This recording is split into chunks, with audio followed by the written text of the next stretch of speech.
Risk-free reduction. What degree of risk towards others should be acceptable to allow freedom?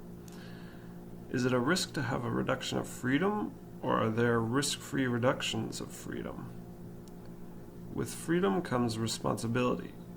With many actions of freedom comes risk towards others.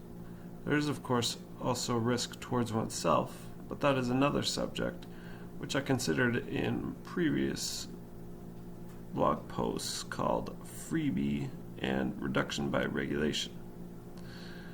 Freedom of action to awarefully harm others may be another subtopic, but for this I'll focus on unintentional harm of others. Risking unintentional harm towards others may seem at first like it should never be allowed, but many things are actually allowed which put others at risk and which you might do every day. If you drive any vehicle, you are putting others at risk. Even if you drive safely, you are still putting others at risk, since a fluke accident could occur, such as mechanical malfunction or health issue, or an animal could cause you to lose control of the vehicle and crash into someone else. But the risk is to a sufficiently minimal degree that society has decided is an acceptable risk of harming others for the benefit of freedom which it allows. Driving in conditions which have sufficient evidence to suggest the risk is too high to justify the freedom are not considered acceptable, such as impaired driving. So it is the degree of risk which seems to be key for determining what freedoms should be acceptable. Most risks towards others are only a risk towards those who don't choose to protect themselves. For example, most people could choose to significantly protect themselves from the risk of being harmed by another vehicle by choosing to go near roads as little as possible and use excessive protective gear at times necessary to go near roads. This ability for individuals to protect themselves seems reasonable to take into account for determining whether or not an action of freedom should be permitted. The freedom to drive in safe conditions seems reasonable to allow, considering the minimal risk towards others and ability for others to protect themselves. So what degree of risk towards others is sufficient to restrict a freedom of action for everyone? It seems practical that the degree of risk should be reasonably high and have sufficient evidence in order to restrict an action.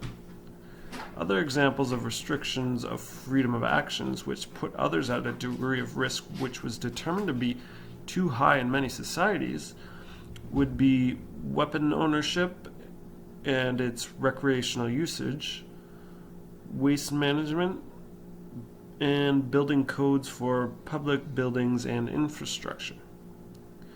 Most of these seem to have reasonable evidence of risk towards others for the degree of restriction of freedom. Examples of freedom of action which put others at minimal risk and are permitted could be virtually endless, depending on how direct of risk and how minimal of risk is considered. Examples of direct but minimal risk could be simply walking inside any building where others are, risks collapsing the floor and harming others inside. Touching a wall risks collapsing the ceiling, and going in public risks spreading disease to others, now and even before a certain more recent virus. These risks towards others have been considered minimal enough that restricting the freedom of everyone outweighs the risk towards others, who can protect themselves anyway. Less direct risks towards others are more difficult to notice, determine, and prove, but could include almost any action anyone takes throughout the day. For example, purchasing food at the store could risk someone starving to death from unavailability of that item. Even if there's many in stock, perhaps there won't be more shipped in.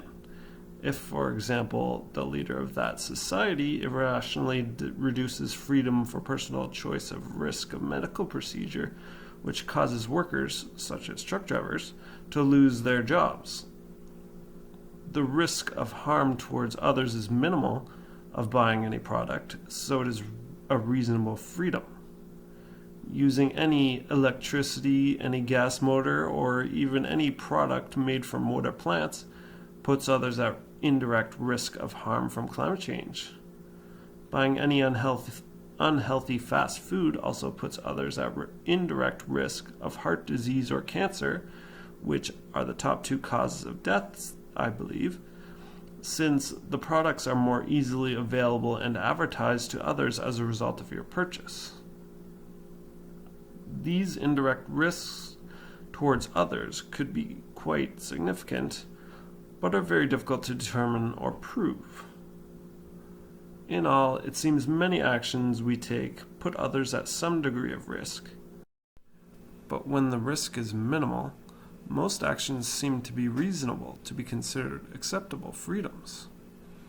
If risks of an action are unproven, and others have their own choice to protect themselves, does it make sense to risk freedom reduction?